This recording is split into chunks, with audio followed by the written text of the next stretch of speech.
one of Clint Eastwood's best westerns, despite its non-recognition.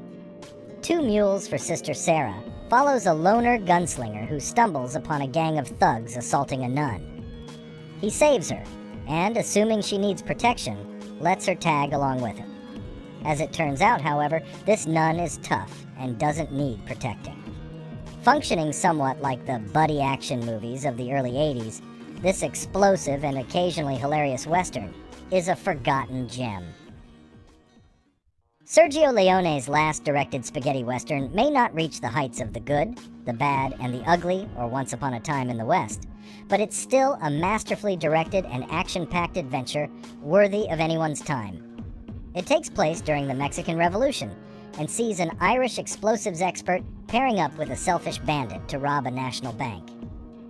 It is Leone's most underrated film and deserves just as much love as his more well-known classics. This one is a spaghetti western about an ex-con on the hunt for the men who framed him.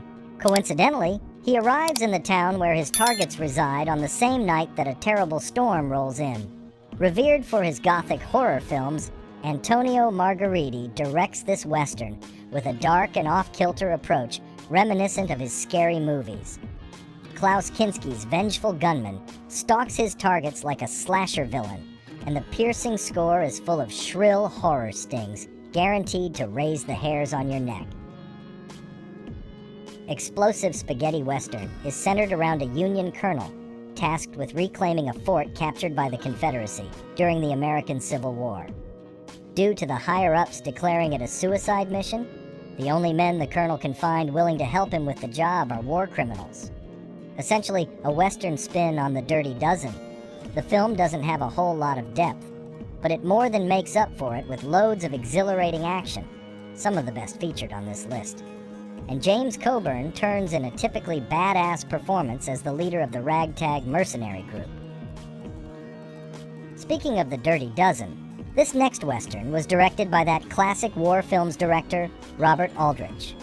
Olzana's Raid is a rugged revisionist Western about an aging tracker tasked with leading a young and gung-ho cavalry platoon through the desert to stop an Apache war party. Seen as a metaphor for the Vietnam War, this nihilistic Western has a lot going on under the surface, and, as such, deserves reappraisal as one of the greatest Westerns of all time. Another spaghetti Western from Italian horror maestro Lucio Fulci, Silver Saddle follows a bounty hunter on the vengeance trail for the man who killed his father before his eyes when he was a youth. This movie was actually one of the last Westerns produced in Europe, released right at the end of the 70s. It was a time when the spaghetti Western had more or less fallen out of favor with the general public. As a result, not many saw this Western, and those that did, didn't love it.